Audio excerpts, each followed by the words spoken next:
Ah, ah. Jeez, man. I was like, this is like, I mean, from the junk mail like email message exchange to the tech issues with Google Hangouts. Like, this has been a ride. Dude, sorry, man. I don't know what's up. That's I logged into a problem once I got they had that third link. Yeah, I know. I honestly never really have issues with the Google Hangout thing, so that was I I've was had issues. I've had splitting. issues with Zoom before, with Mhm. Skype, with Zencaster. I mean, they all have glitches at times. It's like, Yeah, you know, yeah. they work until they don't. That's the real thing, man. But I know that you're on a timetable, and like you know your time is like worth 2,005 or $25,000 an hour. So Well, if it's the right hour, if it's the right hour, usually 6 to 7 p.m. somewhere in there. exactly. No, it's so how long are you thinking we're gonna go? So usually our podcast like interview lasts about an hour. So if you got that, then we'll do it. If you need to shut off earlier than that, just give me the you know the signal and I'll shut it down. You know. Yeah, So ideally I'd be done in about 45 minutes. perfect. Yeah. So we'll go to there then. But Okay, we can. I think because of that, like rather than just warming up or anything like that, we'll just go ahead and start dive in. diving in, and we'll just punch in on the edit wherever it feels like uh, it gets juicy. So Steamy. Get steamy. I love it. yeah. So I mean, question one is obviously right now you're like big deal doing consulting for all of these amazing companies, sports teams everybody's heard of, like $25,000 keynote speaking around town.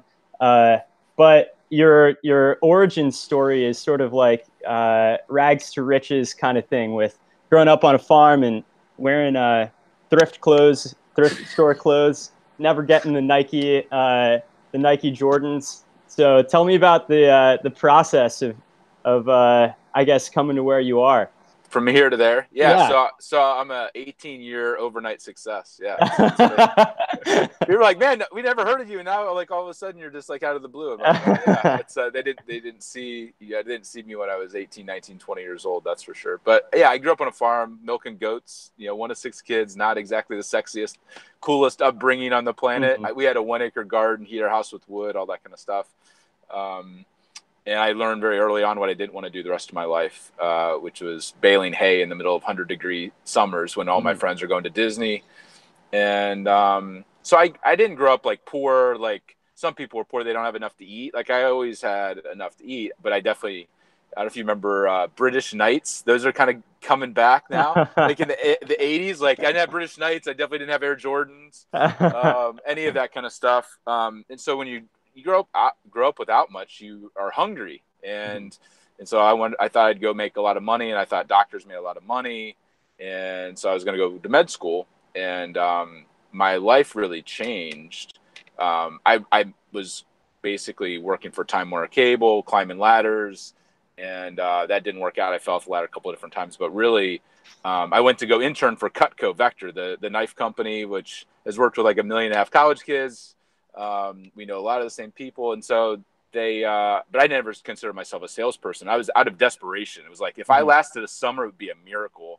Yeah. And but I went wore the one tie I had, where my glasses looked smarter. Went into the interview. My life changed because I was dating a girl, and her dad was a rainmaker, like a Mhm. referral machine. Every deal in town came his way, and he was also radically generous. So I work up the courage to pitch my girlfriend's dad knives, which is awkward as all get out. Like, who wants to do that? I'm literally like pouring down sweat. It's horrible. And he changed my life forever. I thought he'd buy all of his clients who are CEOs, they're men of insurance companies, financial advisor companies. I thought he'd buy him pocket knives because they're into the outdoors. And he's like, John, I want to order paring knives. I'm like, why would you give a grown man a kitchen tool like that in business? That's just weird. And he's like, John, in 40 years in business, the reason I have more deal flow than I could ever imagine and more referrals and everything is I found that if you take care of the family in business, everything else takes care of itself. So that was my aha moment of like Paul understood relationships.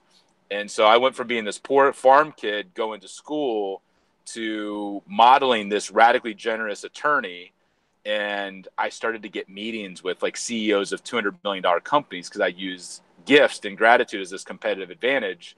And I ended up putting med school on hold because I started landing pro sports teams as clients and using knives, like a weird thing, as this way to land meetings and do referrals. And we built a whole business around helping from $1 million companies to $20 billion companies how to use gifting and gratitude as this competitive advantage. And so med school never happened. I'm so glad I didn't go into half $500,000 in debt. But for the last 18 years, we've been working with from the Chicago Cubs all the way down to startups doing this. And Cutco to this day, people are like, do you still do the knife thing? And I'm like, not really, but kind of. Like, they're still one of our biggest suppliers. So that's kind of a mini version of the rags to riches story. Yeah. So you're now like the gift expert, written the book about like giftology, but you, in the book you had, which I loved, by the way, I really enjoyed it. And like the story that you told about oh man, I've got it like right here. The guy who you gave all the Brooks Brothers Oh clothes yeah, to, Cameron. Cameron. Yeah, that story is amazing. Also, like the gonads, man. At the time, it seemed like I'm either brilliant or I'm insane or I'm crazy or I'm gonna like. Yeah, I mean, at the time, I'd like to say I had 100% confidence, like, oh, this is exactly what I should do. But I mean, my business partner literally thought I was insane. Like, he'd bought half the business, and he's like, if this doesn't work, it's coming out of your personal draw, which is not exactly the vote of confidence you're looking at from your business partner. I support you.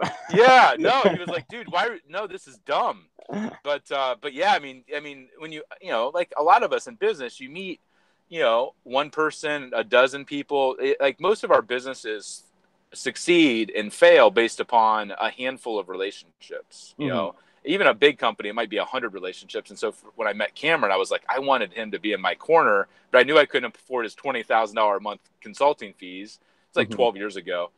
And so I found out that he loved Brooks Brothers. And when I had invited him to the Cavs game and to steak dinner, he could give two. He almost said no. And Yeah. I thought that would be like the secret sauce. And he's like, but it's like a lot of us, we go out to dinners and ball games and golf all the time. Like, why? That's not a big deal to most executives that people are entertaining.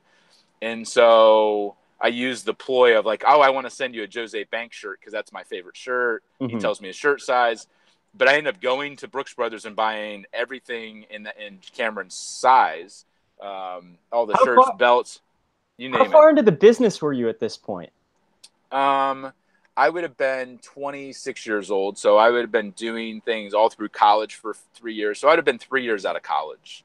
The $7,000 in clothes that we bought would have been, probably 7 times the largest gift I'd ever done to that point. Like it was like going, everybody's like, oh, I incremental this and that. Like we went like literally 700% higher than what we'd ever done. But I felt like he was the person that we needed in our corner. And, like a lot of people spend $10,000, $20,000, $50,000 on a trade show and think nothing of it. Like with the hopes, I knew he was somebody I wanted in my corner. And so when I did it and outfitted his hotel room to look like a Brooks Brothers store so he could just pick out what he wanted, he went from being this person, like I went from being one of 10,000 people that he had met that year to, I mean, the reason I can charge 25 grand for a keynote is because when I was a no name, he endorsed me and recommended me and sold me onto stages at 15,000 that I probably shouldn't have been on. Right. I mean, he's done things for me that $10 million in advertising couldn't do. Like he went, so far and above. When he saw the clothes, he went from being like, why am I even meeting with this punk kid to I became part of his inner circle. Yeah. And so, I've gifted him probably 100 different things over the last 12 years, not just once. It didn't stop with the Brooks Brothers. It's been an ongoing relationship. I think that's where a lot of people mess up is they do one gift and they think that's going to change their life. And they don't realize like giftology and being grateful and using gratitude as a competitive advantage is a heart set and lifestyle difference. It's not a check the box once a year and you're done. This is how you operate all the time or as much as you can. Not that we don't screw up, but it's not a tactic. It's a lifestyle. Right. So back to the story for 1 second. How did you get into the hotel room? Like, Yeah, no, I went to the GM and I said one of the top business coaches in the entire world is coming to town. He coaches like the Sheikh of Qatar in their 300 companies over there. Like, this is like a business celebrity. Do you want to do something amazing? So they actually helped me. They did the merchandising. Um, and they were excited because they're like, we've never done anything. They do a lot of, I mean, the Ritz does a lot of crazy stuff, but they never outfitted somebody's hotel room with $7,000 in clothes in that person's size without them knowing about it. They were blown away. They were super excited. so like he goes up, you picked him up from the airport or something, and No, then he got into the airport. I'm downstairs drinking like a triple bourbon on the rocks because I'm so nervous. I think he's gonna flip out and think I'm a stalker, or because that's what my partner's like. This is gonna blow up in our face. We're gonna spend $7,000 and we're gonna lose this great relationship that your prospect. And so yeah, I'm down in the lobby. Cameron gets in. You could tell like he didn't want to go to the dinner and the ball game. Like, it was one of those travel days where flights were delayed, canceled. It took him twice as long to get to Cleveland as he was expecting. And so by the time he got in, he wanted to go to bed, not go to dinner or ball game. And so I told him to go take a shower, come down when you're ready.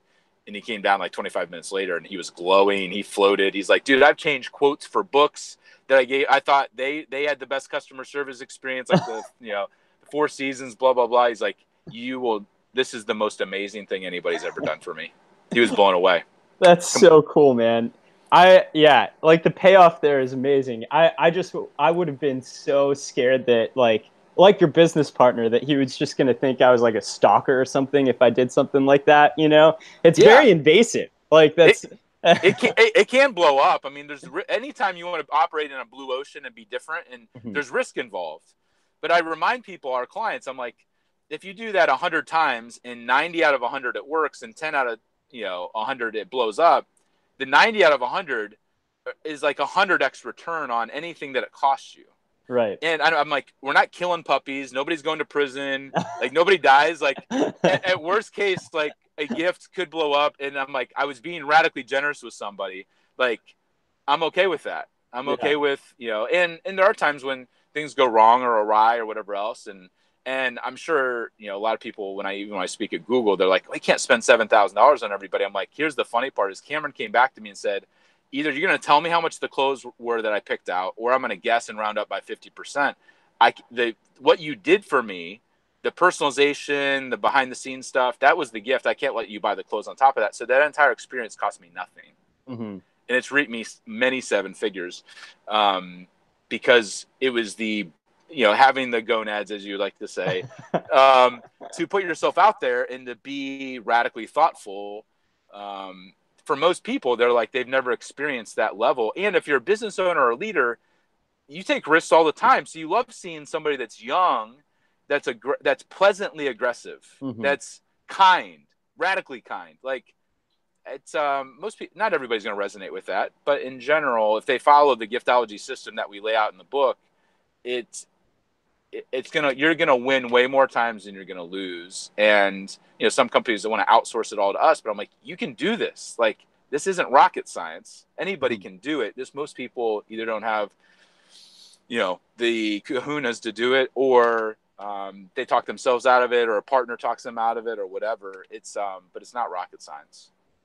One of the things that I've been like reflecting on with the as I've read the book, and just even in kind of prepping to talk with you, I've been like thinking a lot about my own growth in generosity.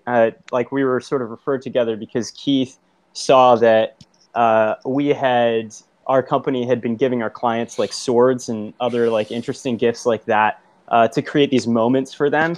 And that has developed for me out of this, I guess, much deeper like personal growth of learning not to be in a scarcity mindset, and to I guess to have hope and trust in my own generosity going places. But that wasn't always something that I was able to like muster. I think part of like me growing up in a lower income place where like families struggled a lot with money, and experienced a lot of just like struggle in relationships, that it was always a risk to give something to someone, not just because of the money, but because in some ways it was like this fear that I had that I wouldn't be received. You know, like giving a gift out of love like that, radical generosity requires a certain like trust in, I guess, the universe and in humanity itself,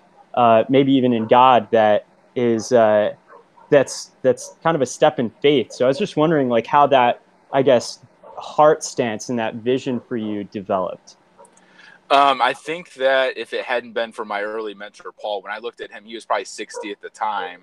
Hmm. If I hadn't seen him be radically generous and saw the life that he had, and said, man, I want that. I want to be Paul when I'm 60. Hmm. I want to have people love me. I want Yeah. people to take my phone call. I want to um, be able to just live a life, like enjoy the spoils of being radically generous. So I think if I hadn't saw Paul and what he was receiving as a direct result of what he was planting and what he was reaping, I don't think I would have had the courage to do that. And so I'm super grateful for Paul for being able to to model that, and because of that, like, it gave me the courage to go and start small. I started with probably $200 a month. I'd buy Hmm. one carving set. I would invest into one relationship, and I would keep going that way. And so, yeah, if it hadn't been modeled for me, I don't think I would have done it. Yeah. Was there like any time when you gave a gift and you were perhaps you struggled internally with like believing that it would come back to you? Yeah, I think I think early on that there's no question that I had that feeling, of wanting to keep track or whatever else, and Right. wanting to, like, but over time, I think I realized that um, it it it doesn't have to necessarily come back the way that I think that it's going to come back, or in the timing that I think that it's going to come back. And so now, I mean, this past year personally, I sent out probably $350,000 in gifts, just to my own personal relationships, people I meet, clients, referral partners, suppliers, employees, that kind of stuff. And we're strategic with it. We're investing in relationships, but I think the magic of giving gifts and doing it the right way is to not have strings attached, and not to put severe expectations on the other person. When you do that, then it's a manipulation, or they feel it. It feels slimy. Hmm. When you give a gift with, we all want profit. We want growth, all these different things. When you can give a gift and not have to get something back, and know that, like, it maybe plants a seed for something 10 or 20 years down the line. Like, I've had some people like the Cubs or DR Horton, these huge companies, where it took me 7 years of giving gifts before it bore any fruit. Yeah. 7 years. And I think there's other seeds I've planted where I sent a gift to somebody probably 5 years ago. A guy named Ryan Moran. He's from Austin. He's originally from Cleveland. I didn't have any reason to send him a gift. I Hmm. just found out he was from Cleveland. He loved the Indians, so I reached out to my clients, the Indians, and sent him a couple cool things, because I thought he was doing cool stuff in the world. Well, now he's flying up 5 years later. We're consulting for a company that I think he could have a radical impact on. And I mean, he's just sold his company for like 8, 9 figures. Like, he's done really well for himself. And he's flying up to Cleveland. We're going to go to the Indians game, and he's going to meet for a day and not charge me anything to go meet with my client and see if there's a way for them to partner up and work together. I planted those seeds 5 years ago, not having any agenda whatsoever, other than this guy's doing cool stuff. I want to be connected to him. Mm. And I do that on a regular basis. So I think that the magic is when you start to see that, like, Gary Vaynerchuk talks about, like, playing the long game. When you look at business relationships as a 50-year marathon, we're going to Hmm. cross these bridges so many times that, like, if you just do good things for good people, um, and don't always have to have an agenda, like, that's okay. And it's kind of fun to watch it all unfold and say, wow, I can't believe that seed I planted over there that I didn't really even know about is now turning into this oak tree over here that I couldn't have planned for, even if I with the Right. best strategy on the planet. So, but I think that most people, they want to give a bunch of gifts and they want everything magically to be better, 3 days later, 3 weeks later, 3 months later. And that's not how most relationships develop. Right. Yeah. It seems like the movement to like living out the radical generosity, that like kind of core value that you have, was something that like developed over time as you started to discover the, I guess, just not only the joy of it, but how much of an impact it was making both in business and in relationships. What were some of the other sort of like moments where you started to change the way that you operated, based around that core value? Maybe not so much just in the business, like giving, for getting clients or getting ROI, but maybe even internally in your family or with your own employees or whatever. Yeah. Well, I think I mean, there's been a couple different experiences. One is, I started to realize like I can't expect my employees to give Ritz-Carlton type service without them experiencing the Ritz-Carlton, and like, well, how hypocritical is it of me not to be taking care of my employees the way that I'm taking care of my clients? Like there has to be congruency internally Right. in order for there to be a congruency external. And so we started to do, take our employees to like the Ritz Carlton and do those sorts of things like that, like, and seeing them light up and understand. And even now starting to take them to these high level conferences and events, they start to be like, wow, that's what we're building. That's what we're doing. That's, like they're, it's fun to see the light bulbs go off and for them to be like, wow, I would never be here if it wasn't for working for Giftology. Hmm. I think seeing the responses of some of our, like all of our employees, we pay to have their houses cleaned every other week, and that came out of me asking myself, what would they not what do I want to give? What would they not buy for themselves that would actually make their life better, easier, their marriage better, their kids' relationships better? And realize like how my wife hated, cleaning, and like she didn't want to pay to have a house cleaner because that felt like frivolous, especially in the Midwest and whatever else. And I'm like, if my wife is struggling with it, these people are probably struggling with it too. Because most of the people that work for me or with us, outside my business partner, they're all stay-at-home moms. We all work remotely, and so we have all these women that have kids and husbands, and you want to talk about like, it costs us $2,000 an employee, but it gives us like 20, 30, $40,000 in value. And seeing their life, like just the way they light up, but their life is easier and better, and they would feel guilty if I gave them the option of doing cash or cleaning. We just take that option out and say this is something we want to do to love you and serve you, and to see the ripple effect of like even people that, like one gal that works for us, their parents are doctors, and they brag about us at dinner parties like, oh, my daughter works for Giftology, Mm. and she has a house cleaner. They pay to have her house cleaned, and they're doctors. I'm like, you can afford to pay, to have your house cleaner too. Like, but it's just seeing the byproduct of doing things differently for people. It gets contagious. It gets exciting. It's fun to see the ripple effect of that. And then I would say that like seeing people read the book or hear me speak, and they don't even hire us to do all their gifting for them. They take it off on their own and start treating their wife. Like I had somebody write me from Vietnam saying my marriage is better as a direct result of applying the principles of giftology in my own marriage. And so that gets exciting to see, how things are spreading in ways I never even necessarily intended for it to be, which inspires me to want to keep raising my game and say, am I actually towing my own line, Mhm. to do those things? So yeah, I don't know if that answers Yeah, the question, but it's a great answer. It reminds me, I mean, that reminds me a lot of sort of the, I don't know, like the old kings in a way, like the this sort of ancient way of doing relationship that's very much like symbolic in these gestures that are, showing like, I guess, great, extravagant, wealthy generosity to people. You know, thinking of like Solomon and gifts that he gave, or other like biblical times, sort of stories that go along with that. I mean, yeah. the there's just something really human that I feel like we've lost in our culture that you're helping people to regain, both like in business, but also just as a lifestyle. That's really beautiful. Yeah, Proverbs 18:16 is one of my favorite verses. A gift ushers you into the presence of kings. Like kings would give other kings or other people. They base the gift based upon the value of the relationship.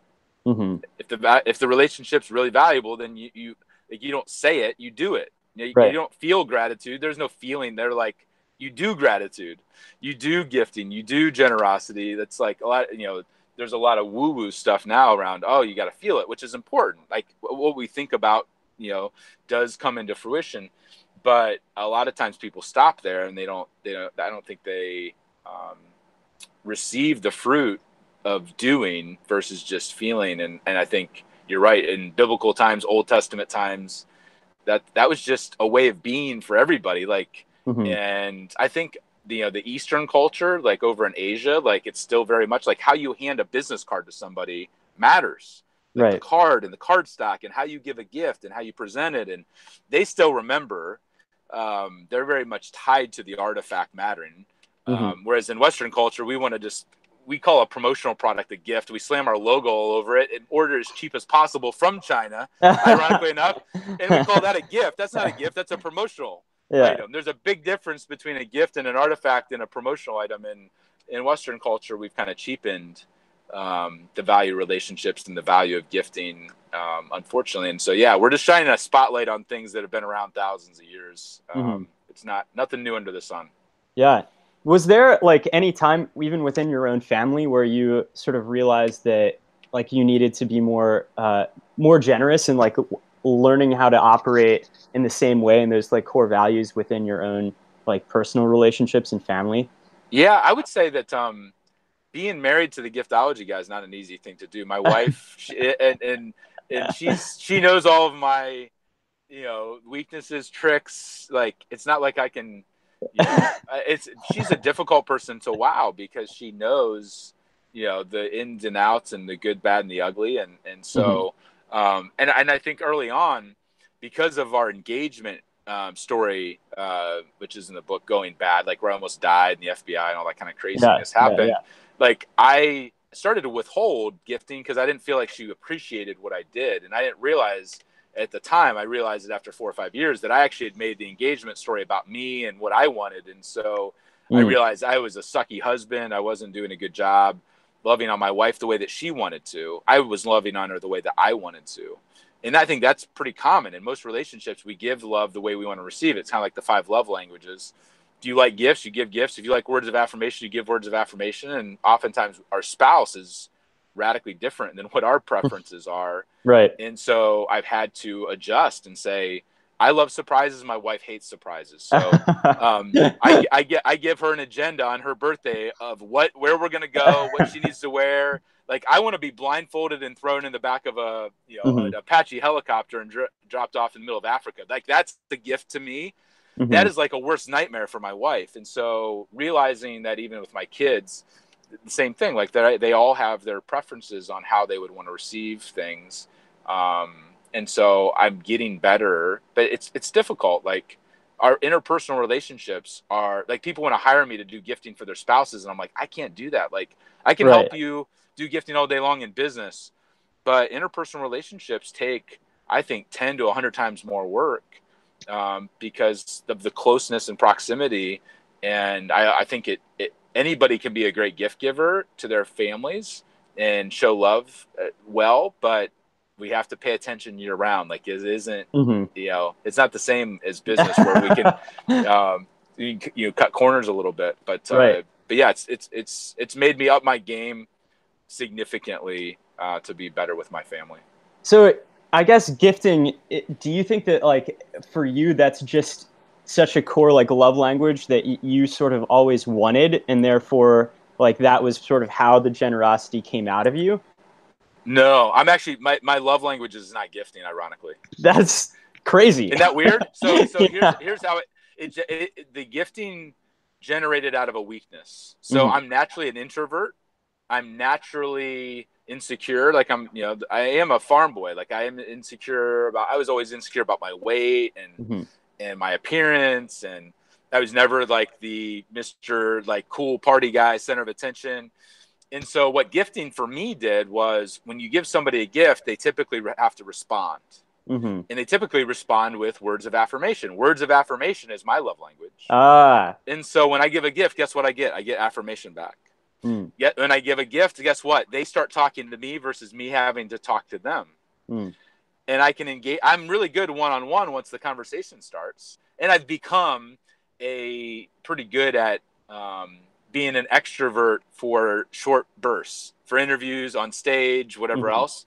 But in general, I'm more of a naturally an introvert, and so gifting became my secret weapon to get people to engage with me, open doors with people. I'm not the life of the party, so that I would get the responses I wanted. I would get fed, and which would give me confidence. Hmm. And so, and Food so, always gives confidence, you know. yeah, So, yeah, yeah. And so, yeah, gifting was a way for me to manage being in Cutco and knowing that I'm not the best salesperson in the world, or I can't open, I don't have all these connections.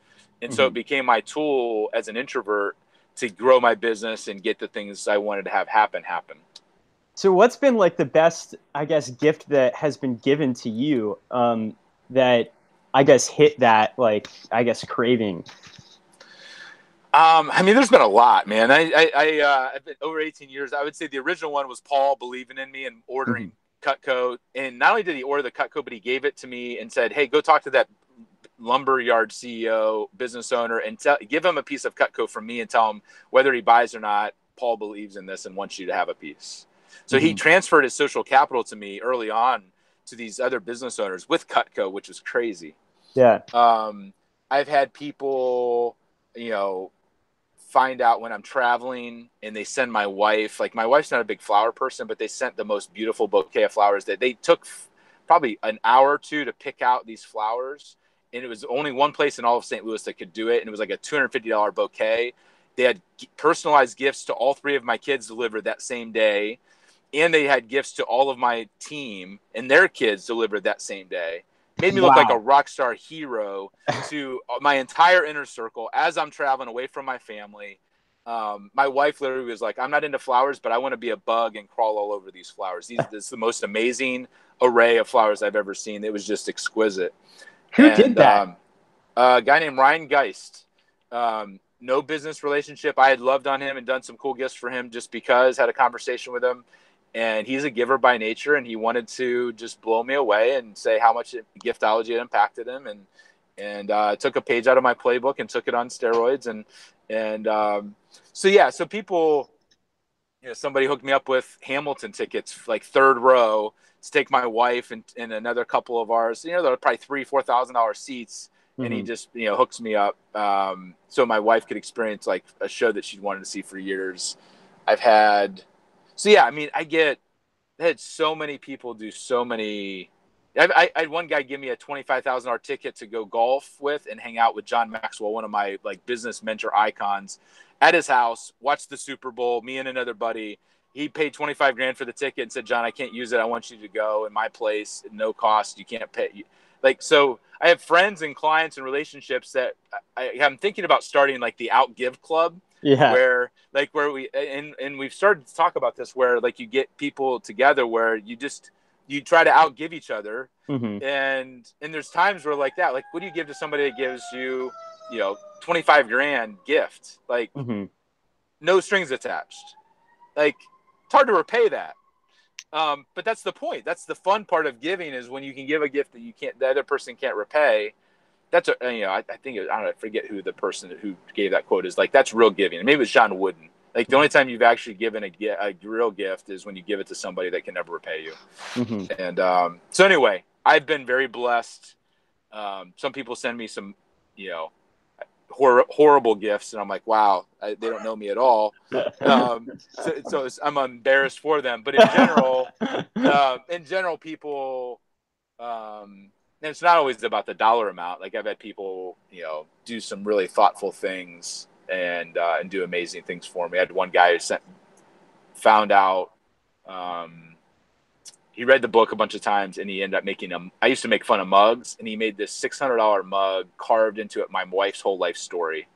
And Wow. I made one for me and my wife, and drove 9.5 hours to deliver it. And I'll never forget it. He's actually become a strategic partner of ours. We started to make mugs for billionaires and crazy people, because these mugs are like almost like winning an Oscars. Hmm. And but he made it, no strings attached, hand delivered it for a 5-minute meeting. 24-year-old kid. And I was like, dude, I have to work with you. Yeah. I have to have this experience go to other people. So, Hmm.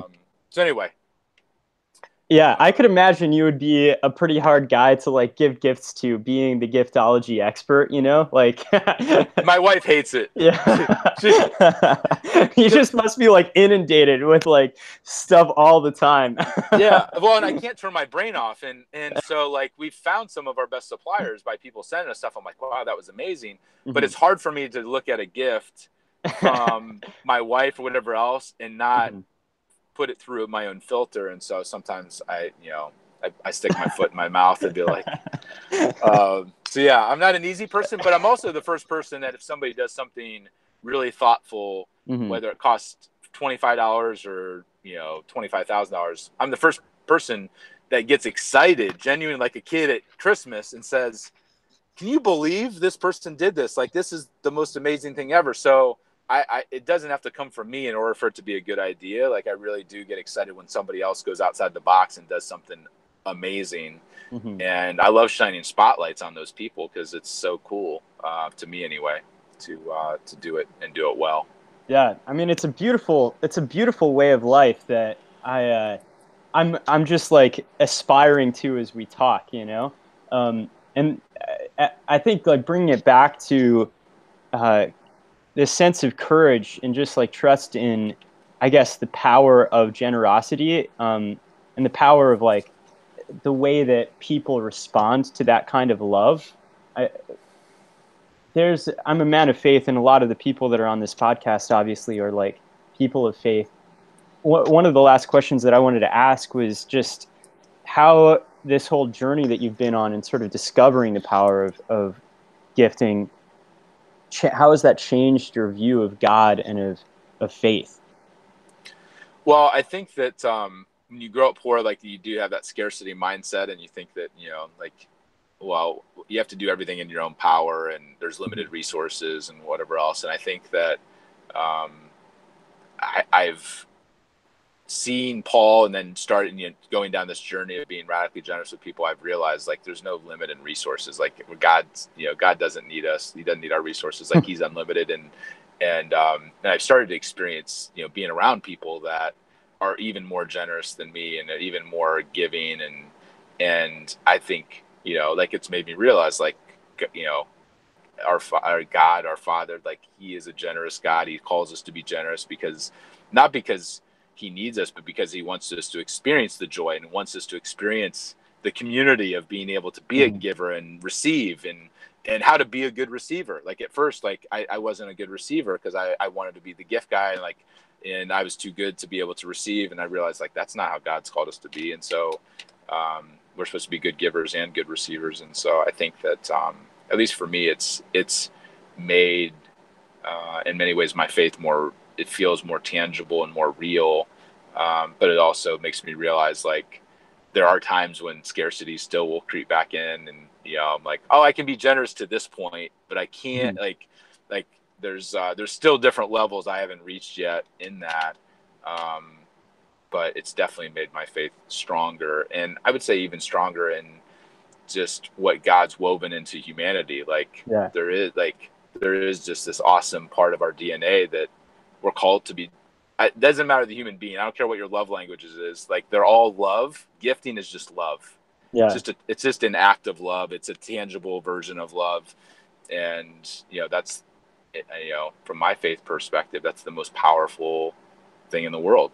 And the more we can tap into that, um, and what's interesting is I see people that aren't people of faith that it's a universal principle. It's a Right. universal truth. Whether you're a person of faith or not, it doesn't change whether it works. I think it works better, and I think it works at a deeper level if you're a person of faith. But I see other people that are blessed as a result of living a life based upon that universal principle. Yeah, I think that like when we were talking first, in our first conversation before you sent me Cutco knives that were branded with my own like company, which was, by the way, so I mean, I was just so like blown away by it. And I'm sure you just get that kind of thing all the time, where just people are posting your gifts on social media. But being able to like experience such a radical gift after just like a 20-minute phone call. It was, yeah, it taught me everything that you could have like given me through the book, you know, like the actual experience of that was just so much more. I don't know, it blew me away. But one of the things that we were talking about in that was that you were sort of like undercover with like almost building gospel sort of principles into the DNA of all of these businesses that you were working with without even having to talk about God, right? Like that in some way, the the gospel is being lived out by like just teaching people how to love each other better. And I guess in our culture, like business, we almost see that as this other thing that shouldn't be like part of the whole love thing. Like we want to make it impersonal, just make it business, you know? Like you're doing literally the opposite with all of your consulting. I just love to hear about that. Yeah.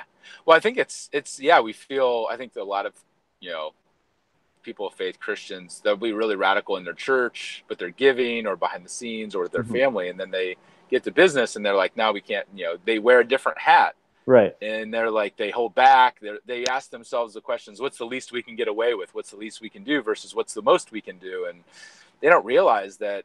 I mean, as a Christian, you know, like we should be known as the most generous people on the planet with our employees and how we treat our clients, and you know, like we should be beacons of light, whether like with our generosity. Like that's one of the core tenets. And I see people like ordering crap from China with their logo on it, giving it out to people, and I'm like, that's not. You say you're best in class, world class, that you know, like faith and core values and all these other things. Like it should be congruent apart across all of our, and we all fall short. I'm not saying I'm perfect at it, but the same person we're at home, it should be the same person that we're at work, and that's attractive to people that are not Christians Right. and so I think that, you know, gifting is one of those few things that's not just, you know, talked about. It's an actual tangible representation of what you, whether or not you're congruent in your values.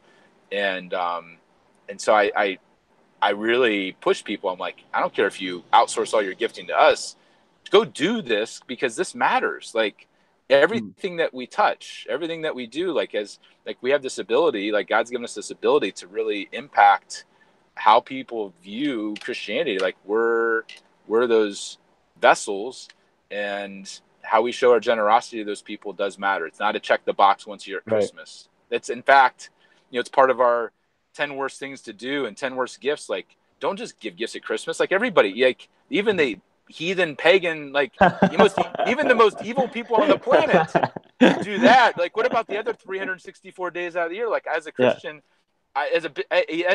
as a gifting company, I don't send one gift between Thanksgiving and Christmas in business because I think it's the antithesis of what we teach, which is we should be generous year round with people. Right. So I send my gifts the other 11 months out of the year and love on people because I want to show them like this is what we should be doing. This is what's radical. This is what's going to impact people, not checking the box once a year and thinking that we're, you know, that we're doing our thing. So um, anyway, I am on a soapbox there a little bit. It's a great soapbox, man. I was trying to get you on that soapbox, man. I was like well, setting it up. I appreciate that. I think that we get those questions all the time of like, you know, what does this look like, or you know, what are the things we should be giving or not giving, or you know, like I get pretty passionate about it because I feel like, you know, like do it like, it matters, and do it Right. well and do it first class. And I don't know if this is valuable to your tribe, and I was thinking about some of the things that we like exercises that we walk our clients through, because we get, you know, like the Googles of the world and we get small businesses of the world. There's like, John, like, can you give us some framework on how to take some small baby steps? Because sometimes when they hear an interview, they're overwhelmed. Like, you know, like how do I incorporate my faith and gifts and $7,000 experiences? And like it freaks them out. Yeah. And so one of the exercises we take our clients through is walking them through some of the worst gifts to avoid giving, some of the most unthoughtful. Because Mhm. people say, well, it's the thought that counts. I'm like, no, it's the thoughtful thought that counts. And so we have like the 10 worst gifts to avoid giving, and one of them's gift cards, and you know, one of them's Right. alcohol and consumables, and we walk them through why. But we create a PDF. Your tribe may want to download it for free. But if they go to thegiversedge.com, they can download that and use it in their own business to start, you know, like baby steps. Like I didn't start like this 18 years ago. Like I started with $200 as my budget per month and have worked into this. But having some filters and framework of how to do things, I think is super important as you look to actually like not just feel it and talk about it, but actually start to take action. That's beautiful. And one last question, because we're right on time here. But for those people who are listening to the podcast who are like, younger, they're maybe 20, 25, and have started their own business. They're coming out of the like mindset of scarcity and have struggled with, I guess, being able to see that like plenty in the world. What are some ways and sort of practical, I guess, pieces of advice that you can give them for changing that mindset in themselves? Yeah. Well, I would say, you become the people that you hang out with. Mhm. And so I try to hang out with other givers. There's a great book, Give and Take. Adam Grant wrote it and talked about givers, takers, matchers. I think the Mhm. more you hang out with people that are being radically generous, like that, just it's like our income levels raised to the people we hang out with, but also our generosity ideas. Like I see my other friends, like the level of tipping that they do and everything, like all of that, like rubs off on expands our mindset. So I think that plus what we consume, the types of books and, diving into the word, I think is massive.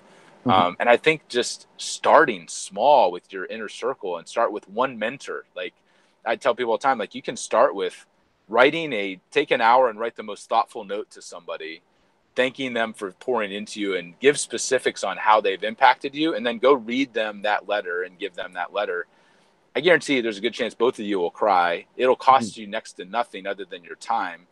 And that act of gratitude will impact both of you and inspire them to keep pouring into people. And you'll see the response and you'll start to get that confidence and feedback of wanting to be able to go do that. And because it's not about the dollar amount. Yes, I think we should be reinvesting in our relationships based upon the value of the relationship. But sometimes when we're starting, like we don't have thousands or tens of thousands or millions of dollars.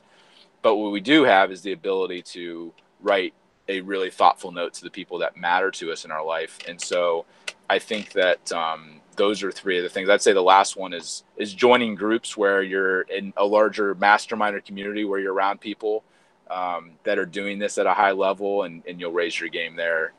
That's been super impactful for me. So yeah, those four things. Awesome. So where can people find you? What are like things that I guess you would like to offer people as a way to start even working with you if they are curious? Yeah. Well, I would say take the free download, take Hmm. the Giver's Edge, 10 worst gifts. Even if you just avoided those 10 things, you'd be in like the 95 percentile of gift giving, like, cause it's most people's playbook is doing the opposite of what they should be doing. Hmm. I would say, we poured everything into the book. If they are inspired to go buy the book on Amazon, it's on Audible, Kindle, all the different ways, but there's no Giftology 2 coming out anytime soon. Everything we have is in that Hmm. is in the book. We are coming out with a digital course this fall, um, but no, I mean I think you can Google, go to giftologybook.com or go to Ruling Group or any of those. If you just Google our Giftology, a lot of things come up.